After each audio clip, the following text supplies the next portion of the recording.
64 годишен гостиварец загина во сообраќај на несреќа вчера вечер на регионалниот пат Дебар-Мавровијанови. Сообраќајката се случила околу 23 часот во близина на селото Скудриње.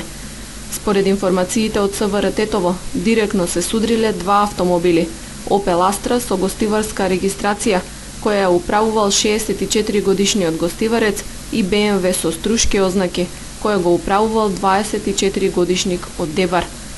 Од силината на ударот, возачот на Опелот се здобил со тешки повреди, пошто како итен случај од Дебарската болница бил испратен за болницата Свети Еразмо во Охрид.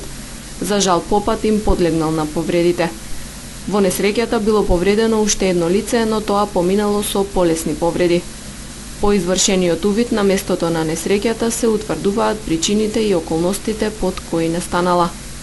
Ова е 11-та жртва во сообраќај на несреќа на поширокото гостиварско подрачје од почетокот на оваа година.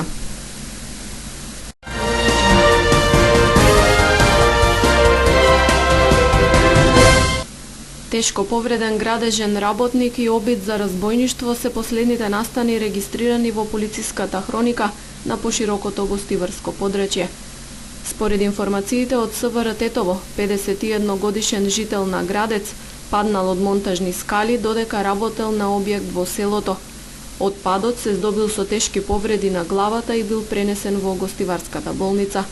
Откако му пружиле медицинска помош, бил препратен на скопските клиники во безсознание, каде лекарите се борат за неговиот живот. Повредениот работник бил вработен во компанија која изведувала градежни работи на објектот. За сега причините поради кои паднал од дрвените скали не се познати.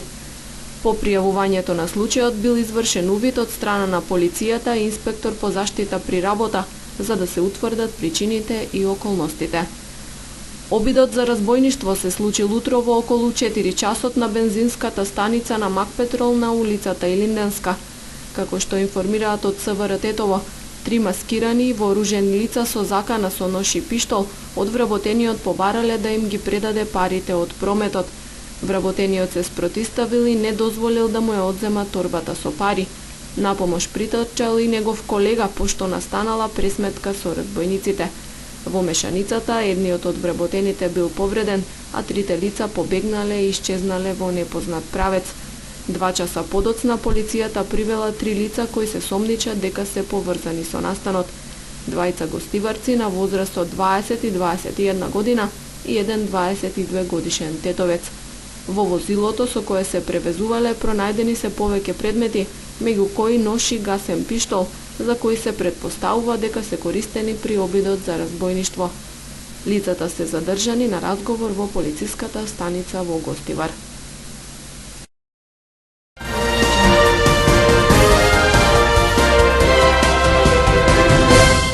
Вчера околу 13 часот и 40 минути телефонски во полициската станица Тетово била пријавена кражба во куќа лоцирана на улицата 146 во Тетово, сопственост на 66 годишник кој известен период се наоѓал на времена работа во Италија. Како што соопшти МВР, од страна на униформирани полициски службеници по излегувањето на местото на настанот на влезната врата од куќата забележале експлозивна направа. Од страна на увидна екипа од СВР Тетово по овластување на јавен обвинител при основното јавно обвинителство Тетово, во содејство со припадници на МВР, бил извршен увид. Извршено било фотодокументирање на местото на настанот, додека експлозивната направа, како и другите траги и предмети, биле подигнати за вештачење. Се преземаат мерки за целосно расчистување на случајот. На автопатот Тетово Гостивар вчера околу 14 часот и 25 минути дошло до оштетување на патничко моторно возило Шкода Јети, сопственост на МВР, на тој начин што од товарно моторно возило Мерцедес со тетовски регистарски таблици управувано од 44 годишник од Палатица истекувало песок кој се растурал по коловозот. Увид на местото на настанот извршила увидна екипа од СВР Тетова. МВР информира и за случај на исчезнато лице. Вчера околу 23 часот во полициското оделение Камењане, 39 годишна од Горно Палчиште пријавила дека истиот ден околу 7 часот од домот во непознат правец се оддалечила нејзината 17 годишна ќерка. Се преземаат мерки за пронаоѓање на лицето.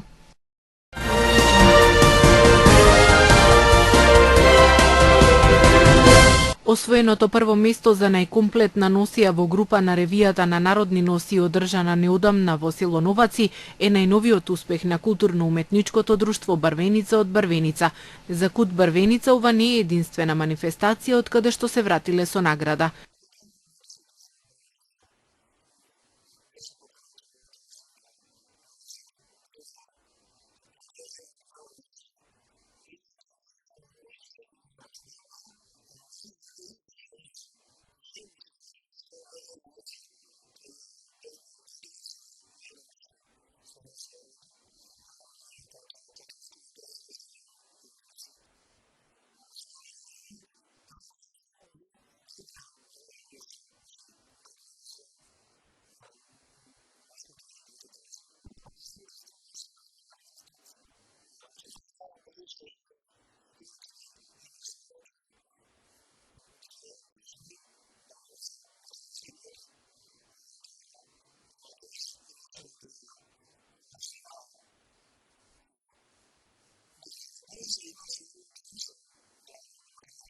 Убавината на носијата со која се представиле членовите од Кут Брвеница била пресудна, наградата да отиде во нивни раце.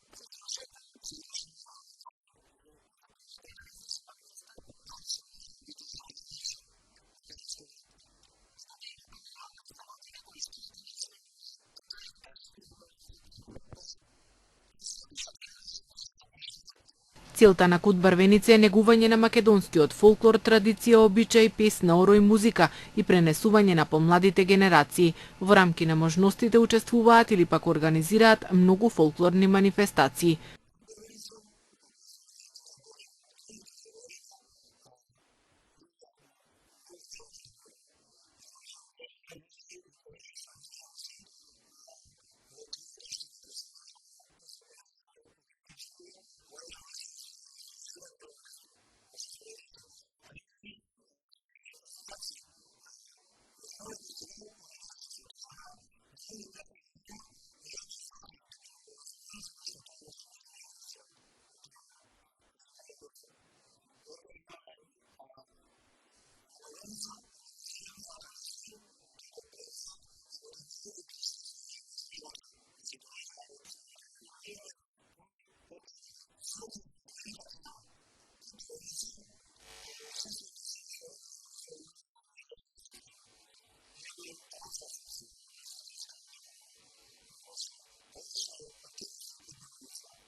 Во КУТ Барвеница учествуваат повеќе од 50 членови на возраст од 7 до 77 години.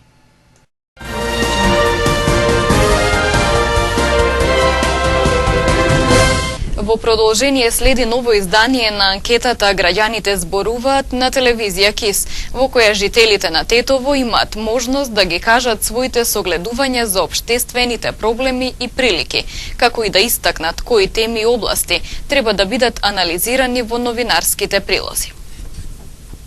Со какви проблеми се соочуваат граѓаните на Тетово? Со какви проблеми разни има. Проблеми со обраќање, проблеми со движењето, проблеми со паркирањето на возилата. Нема граѓани декаде да заминат. Ја не знам што е овој хаос ваков со возилата. Дали општината мисли да донесе некој пропис кај што било пар, не пар, па да се олесни малце движењето, иначе сега е многу лошо. Многу е лошо. Прво, проблемот е најголем со децава, што македонци и албанци, како понапред што било пред 40 години, кога ние сме учели, заедно сме учели.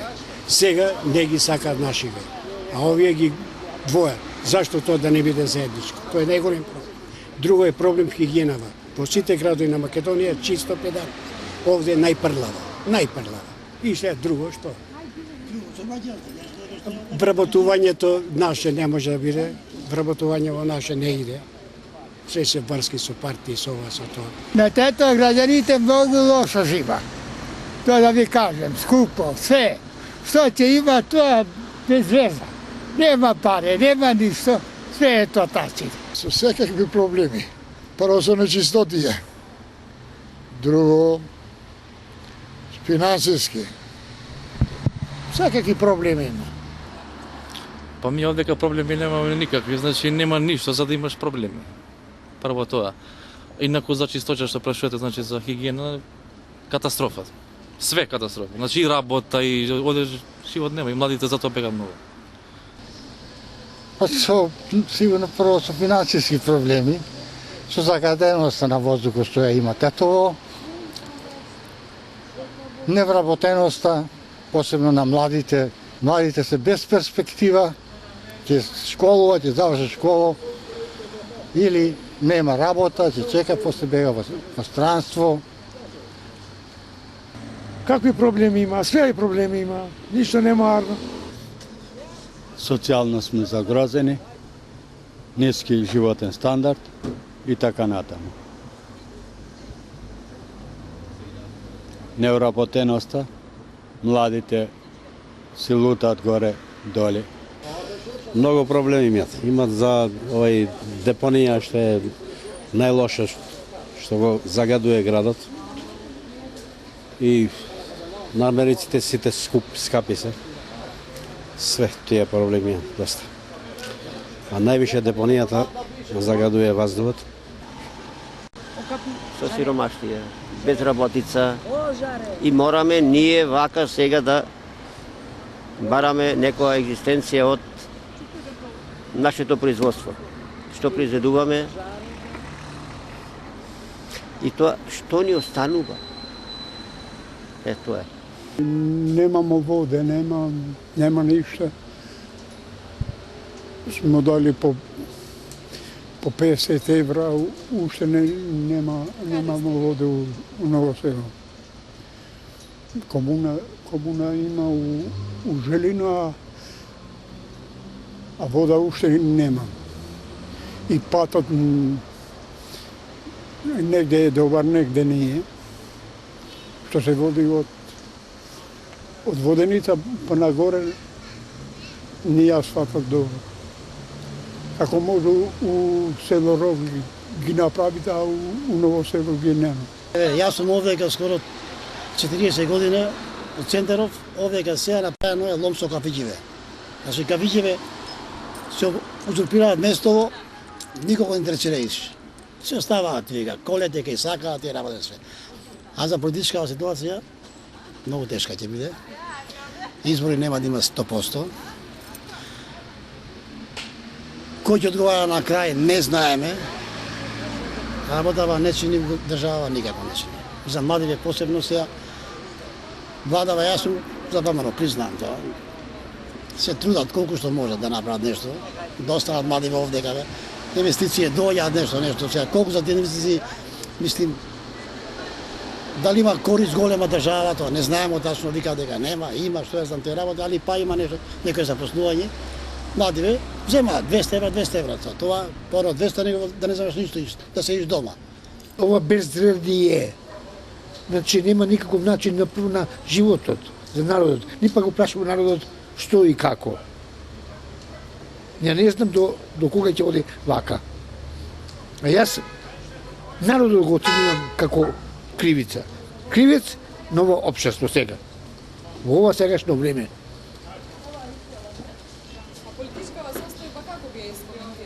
Политичката состојба е истата, како што беше тоа прашањето, како живее народот. Значи, растурено, не е сложено. И јас не знам до кога сега вака.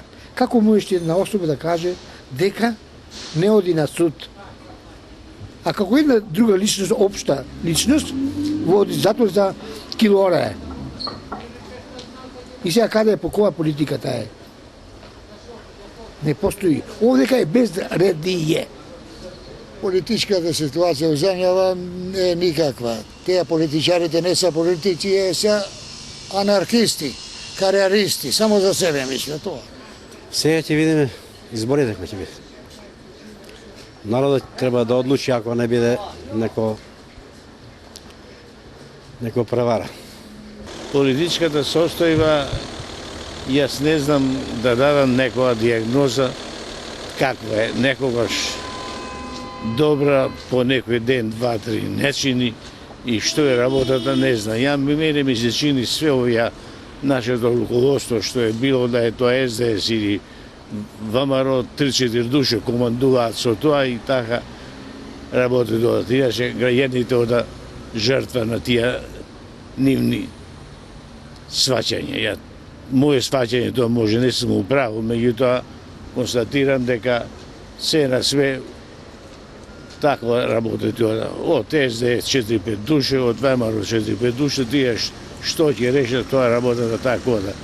Нивните членови дигаат два прста, има бенефиции, има добри работни места, си примаат добри примања и тоа е друго. Слабо иде. Работата нивна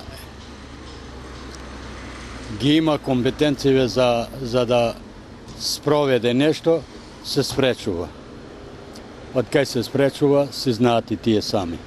Чим нема специјален суд и специјален јавно обвинителство и специјален суд, ништо. Јавното специјално обвинителство ги праќа во апелациониот суд, кај што се сите корумпирани таму и така.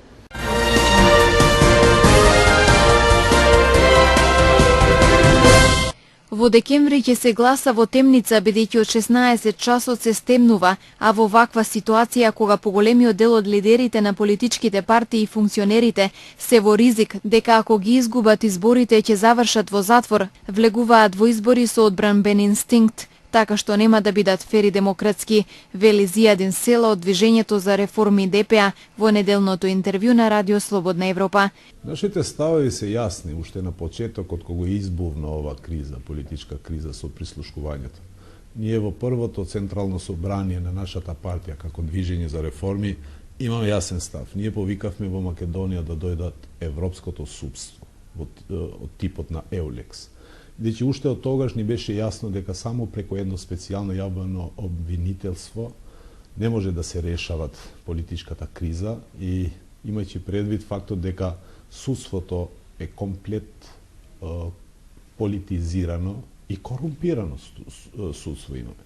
Тоа е реалноста во Македонија. Од друга страна, ова има придонесено граѓаните да не веруваат во правниот систем. Единствен начин за да се врати довербата во правниот систем, нас ни треба независно судство која доаѓа од странските држави. Значи, вие сметате дека не е проблемот во специјалното јавно обвинителство, туку во судските органи понатаму кои што треба да ги процесуираат случаите? Не сметам само јас, него тоа е, веќе има и неколку случаи кога специјалното јавно обвинителство, која ние го поддржуваме, нели, нивната работа, покренува тужби, од друга страна судовите, основните судови, Скопје, нели, не ги процесуират понатаму. Но власта вели дека специјалното јавно обвинителство работи во соработка со опозицијата и дека не е професионално. Од каде мислите дека потекнуваат ваквите обвинувања што ги упатува власта кон специјалното јавно обвинителство? Власта нормално дека ќе се обиде да го брани овој правен систем и ова судство што го имат изградено низ овие колку има, нели, 10 години, една деценија. И секој кој ќе се обиде да влезе во нивниот систем за да го врати правото, нормално од нивна страна ќе биде прогласен или како неспособен, или како некој што соработува со опозицијата, или некој нивен непријател. Не бевте дел од договорот Пржино, но сепак, каков е вашиот став? Има ли услови за ферм и демократски избори на 11 декември во Македонија? За жал, договорот во Пржино беше една голема игра и театар, кој граѓаните на Македонија има можност да го следат ова последна година. Нели? Зошто го велам тоа? Па нели се зборуваше за прочистување на листите. И се зборуваше дека се 300.000 фиктивни гласачи. И излезе на крајот дека така случајност и само во тие општини, тие изборни единици каде што мнозинство се албанци, избра некои 39.000, од кои 90% се албанци. Сега, тука мора, јас предпочитувам секогаш да го кажувам тоа што е право. Господинот Заев сега има морална обврска да излезе и на граѓаните да им објасни. Лажеше тогаш, кога тврдеше дека има над 300.000 фиктивни гласачи, или лаже сега, кога тврди дека има само 39.000 фиктивни гласачи.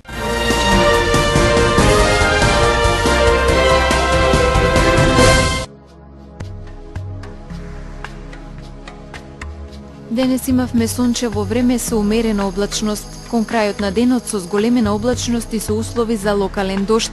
Утринската температура се движеше од 1 до 9 степени, а дневната од 24 до 29 степени.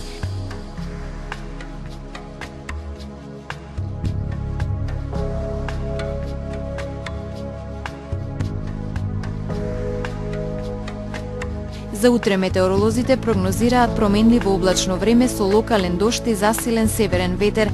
Утринската температура ќе се движи од 5 до 12 степени, а дневната од 21 до 28 степени.